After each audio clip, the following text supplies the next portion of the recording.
All right, welcome back to the third episode of the 2026 Speakin Spring podcast series.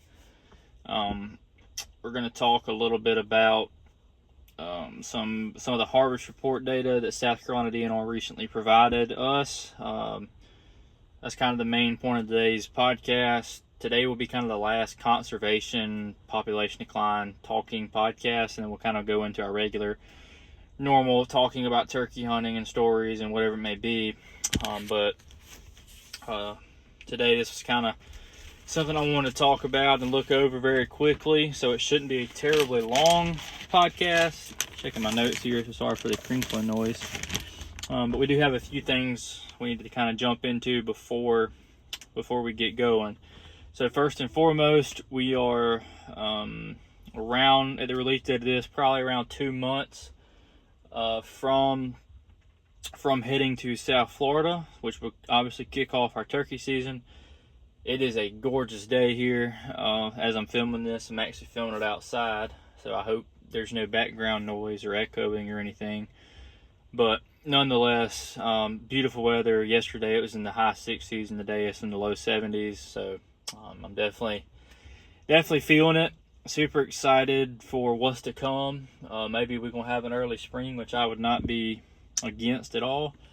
This weather certainly got me feeling it, although it will be pretty cold again next week. But you can almost kind of start to feel it in the air. This is that time where you really start getting excited for it. We've talked about it many times in these podcasts, but just super great weather we're having right now, and it's got me feeling it. Matter of fact, a buddy of mine called me last night, and we talked about some of this harvest report data, and he answered the phone and asked me if that bug had bit me, and I said, "What bug? What bug you talking about?" And he said the turkey bug, and we kind of joked and laughed about how we've both been bitten by the bug per se, and that we've kind of got our dreams and aspirations set on chasing a wild turkey. So to kind of give a little brief overview, if you follow our YouTube shorts any, we've already previously announced South Florida.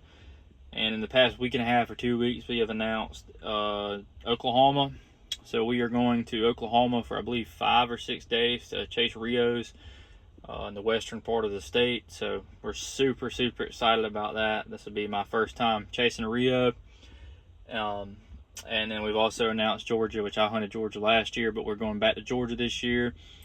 And we're currently looking at a few other things. We'll kind of talk about some of the things on our radar that are not set. Those other 3 states are set in stone as of right now. That obviously could change and vary, but as of right now, that's what is ongoing. So we kind of have Nebraska on our list, northwest Nebraska, to try to chase Miriam's. South Dakota's on our radar. Pennsylvania, Michigan, and Maine are also on our radar.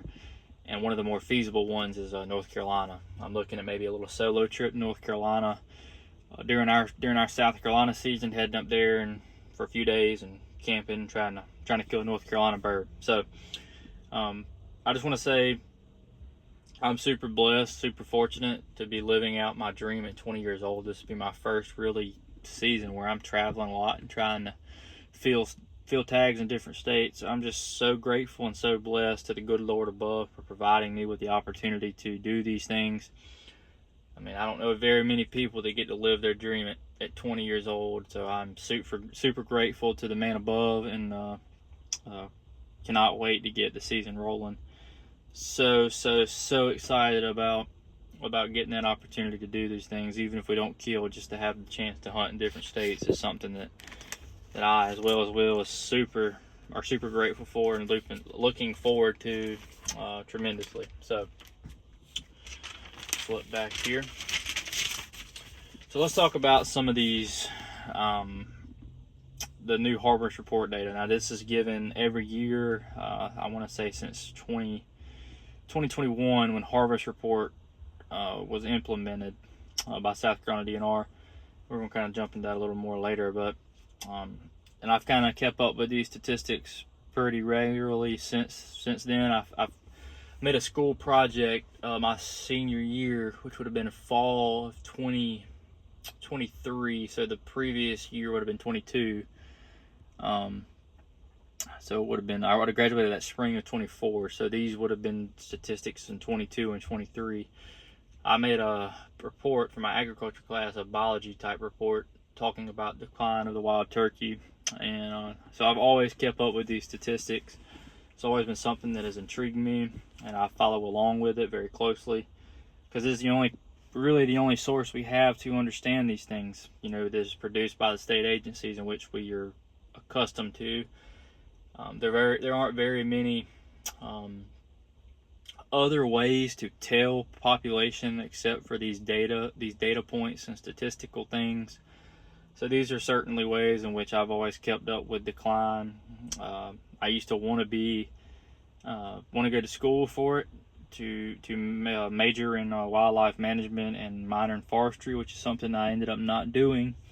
But it was always really my dream job, so I've always been super interested and intrigued by it. So I've always kept up with it, and we're going to kind of cover some of these things to give you a better understanding, as well as myself a better understanding, and hopefully shine some light on the ongoing problem to maybe new hunters or hunters that don't fully believe it yet, or whatever it may be, that we can help provide you with the information that maybe people just don't understand is out there. So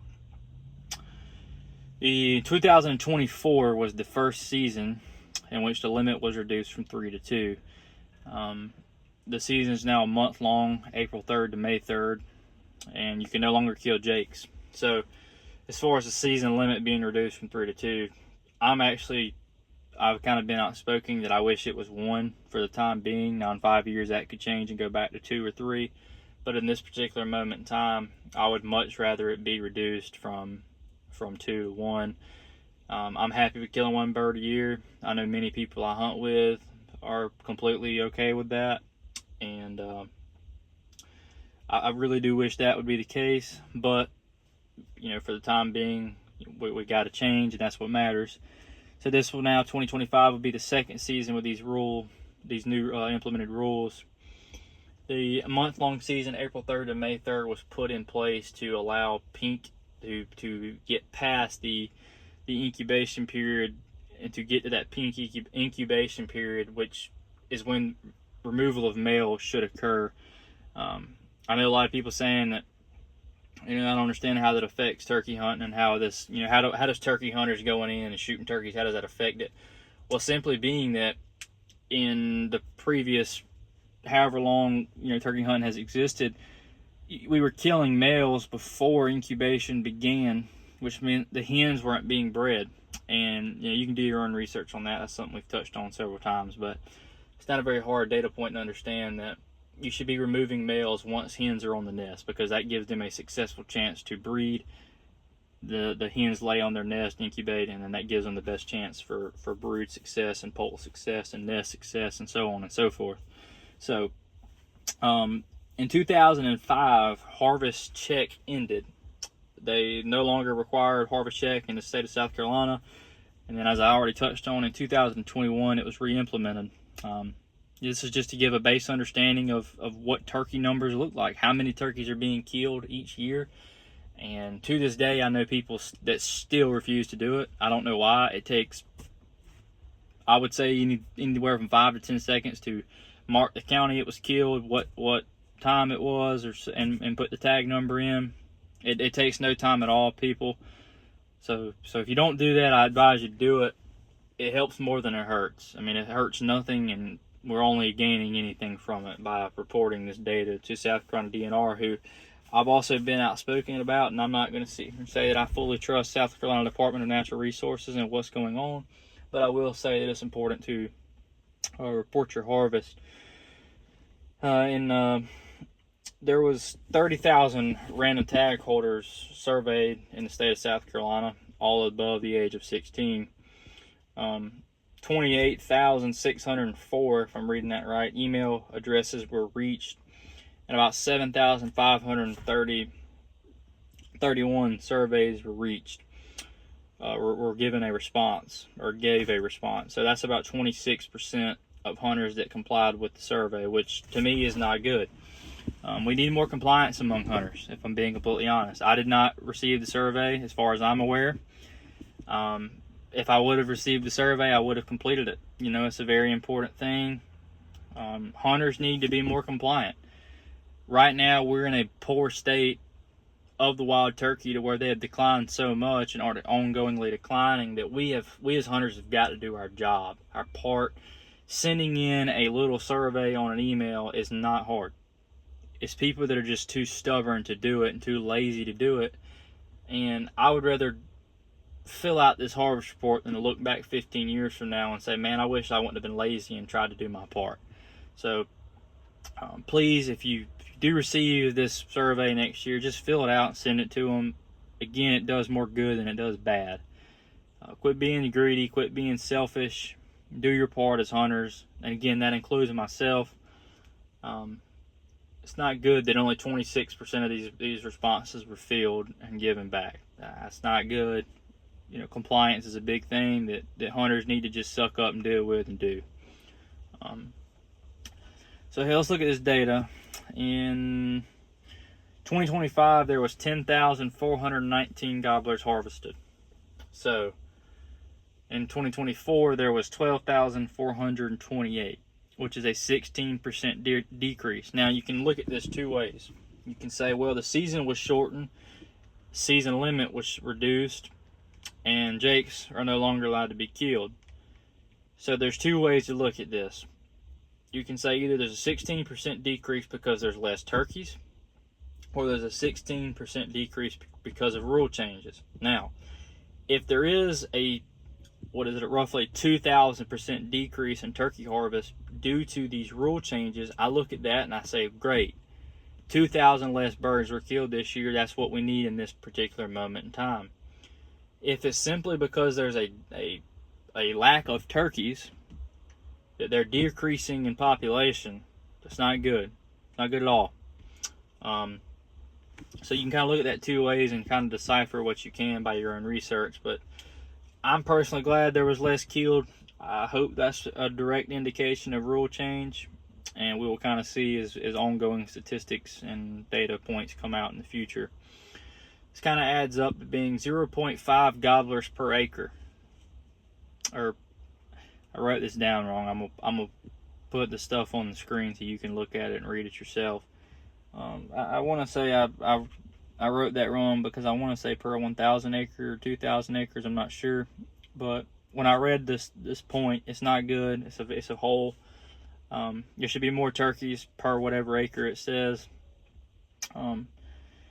So this point right here is kind of interesting to me. 58% of tag holders actually hunted.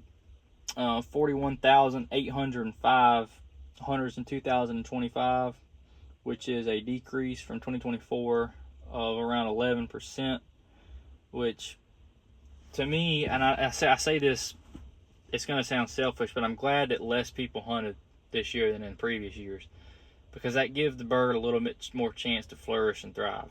I know that does sound pretty selfish, and I don't say it selfishly. I'm just saying as far as the bird goes itself, an 11% decrease in hunting pressure, hunting effort is to me a good thing.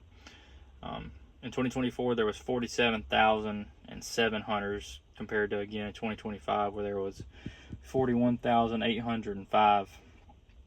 45% of hunters, and this is a very mind-blowing statistic to me. 45% of hunters feel population is the same. 42% of hunters believe that it is decreasing. 13%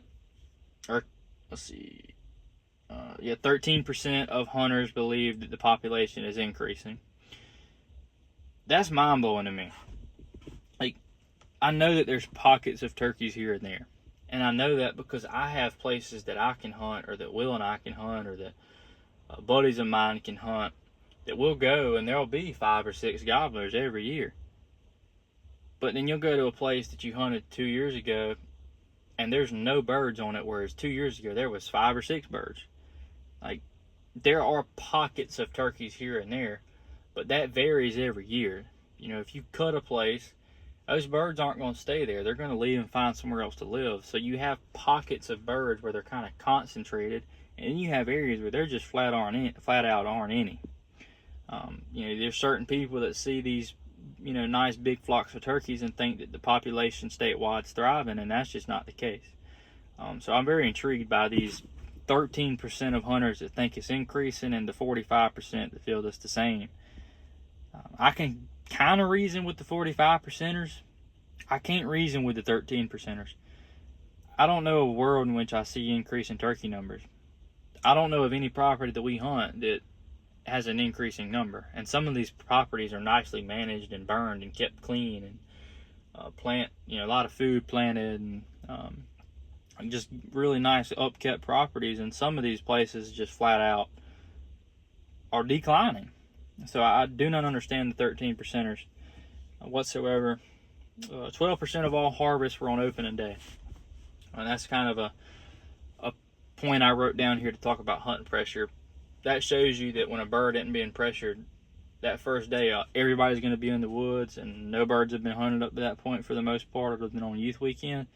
And birds were acting right. And 12% of all South Carolina harvest was on opening day, and that's kind of a data point that's intriguing to me, like I said, because it kind of shows hunter effort combined with hunting pressure. So that's kind of really the main points. They got different counties and different WMA statistics on this web seminar, or whatever you want to call it. This data, and to me, there's several counties that we hunt in these, on these spreadsheets that are just bad. Like, I'm not going to really go into certain county-wise where we hunt. We hunt in the low country of the state, and just some of these counties, man, are just terrible. Like, there should not be a county in the state of South Carolina, other than maybe the ones like on the coast, strictly on the coast, that have no other real land area other than on the coast, like Beaufort County or whatever it may be. Some of these counties that are in the middle of the state in areas that should have turkeys are in the low triple digits, like hundreds, like 110, 120. And some of them I think are in single digit numbers, or double digit numbers, and that's just not good, folks. It's not good at all. I'm not sitting here trying to beat a dead horse about the fact that there's a population decline. I don't want to sound like a tree hugger. I don't want to sound like a liberal, honestly. But these things are not doing well. Like, they are a limited resource. Turkeys aren't going to be around forever with this ongoing way in which things are going. I know we've preached about it and talked about it, and I'm sure not a lot of people are there. I shouldn't say a lot of people, but I'm sure there's people out there who just don't agree, and I don't know how you cannot agree. Like, I understand if you're against the NWTF and against Turkeys for Tomorrow and against South Carolina DNR. I can understand people thinking that there's a lot of money in these things, and that money's driving some of these factors or whatever it may be. I don't see how you can see that the wild turkey is not declining, and then instead say that they're thriving. I just don't understand that. Turkey number in South Carolina at one point was like 178,000. Like, that's not fathomable to me. In the 90s and 2000s, that there was that many turkeys in this state. Whereas now, it varies anywhere from, I've seen in the past 2 or 3 years, I've seen 100,000 as being the number. Whereas now, I've read as low as 75,000 to 90,000 in the state, which would be third worst, if I'm not mistaken, in the Southeast. Folks, we're not on a good path here. And until people put their selfishness away, their greediness away, this I want to kill as many turkeys as I can, all I want to do is kill, until we get past that, it's going to be hard. I mean, I'm fine with not turkey hunting for a year.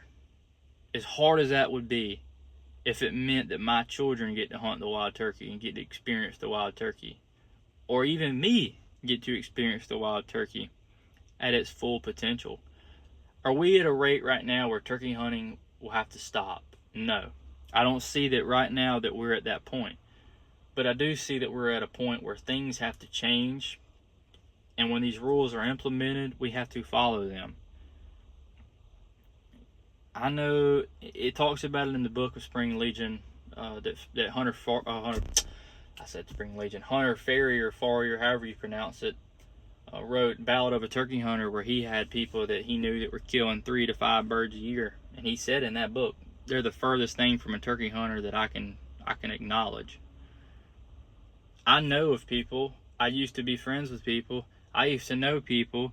I probably still know people that kill over the limit of turkeys.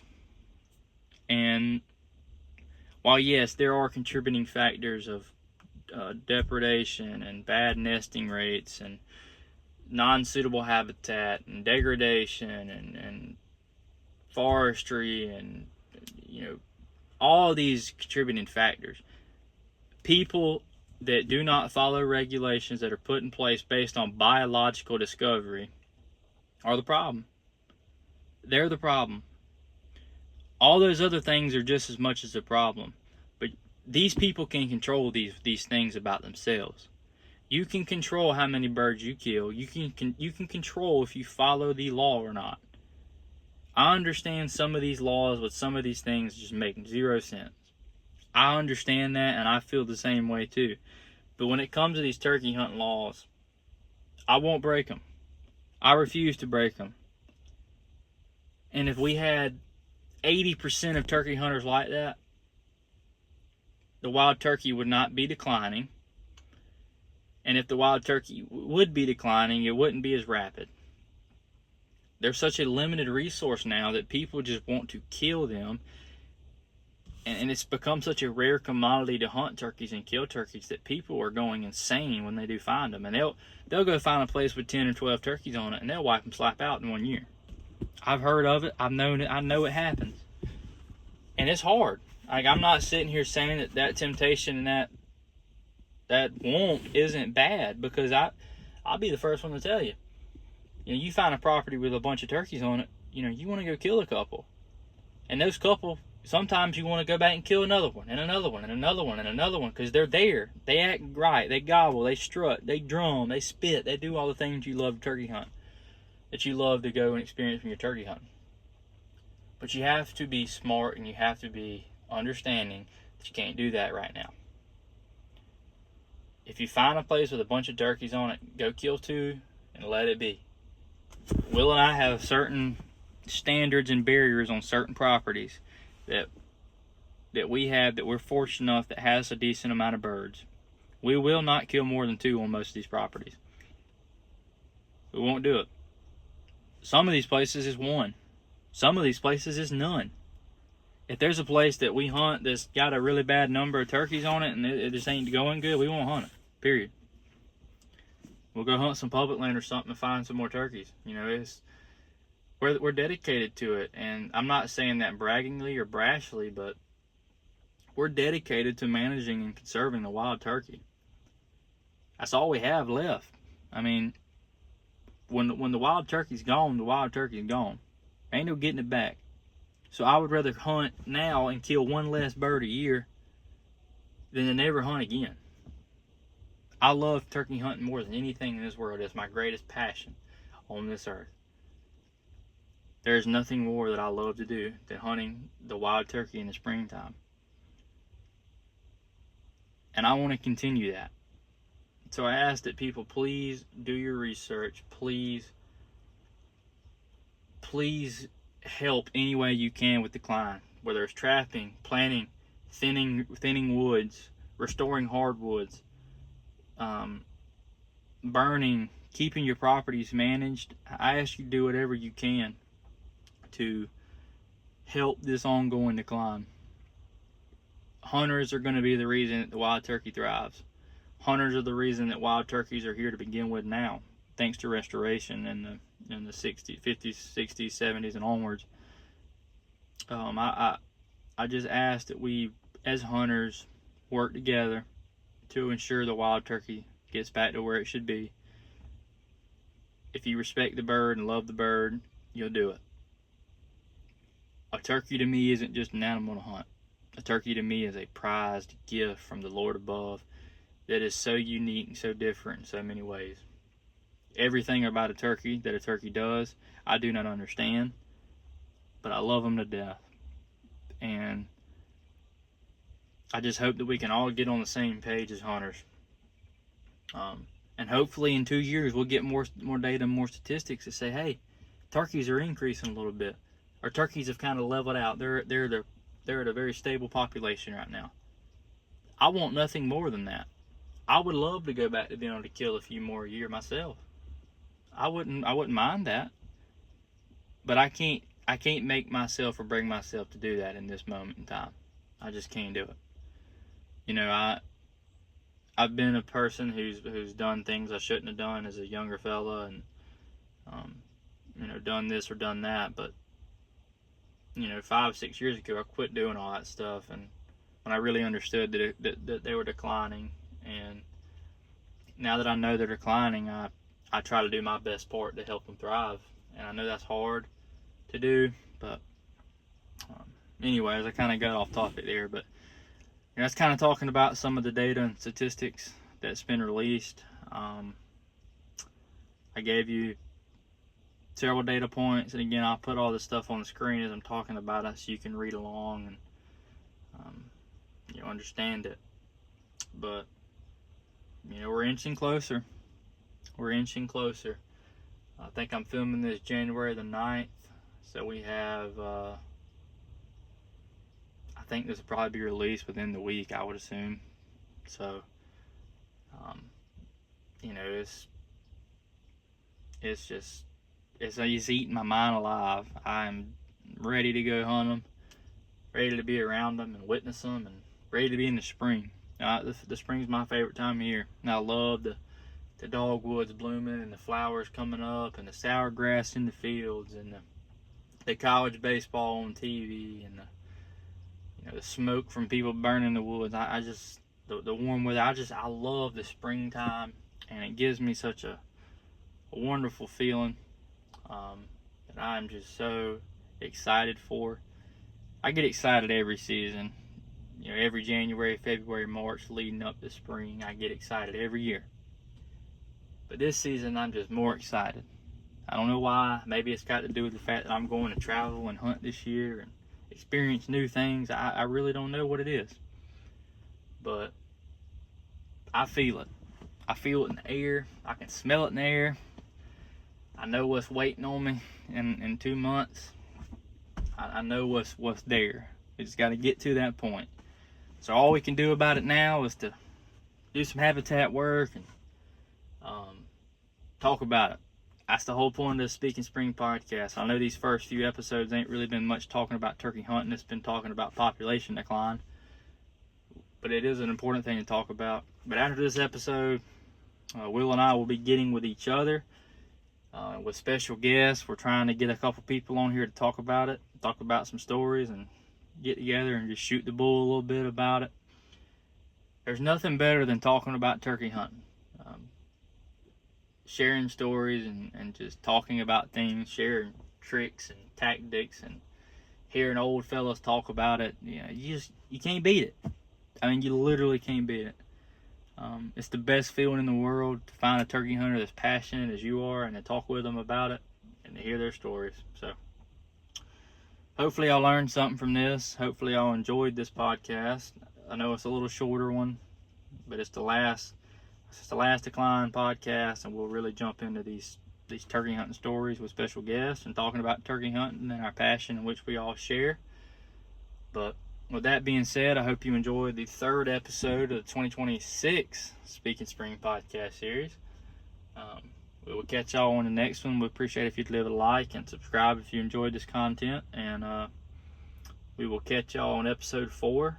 We'll begin planning that soon, and it's gonna be a special one. We can't wait to talk turkey with y'all and speak some spring. So hope y'all enjoyed, and we'll catch y'all on the next episode.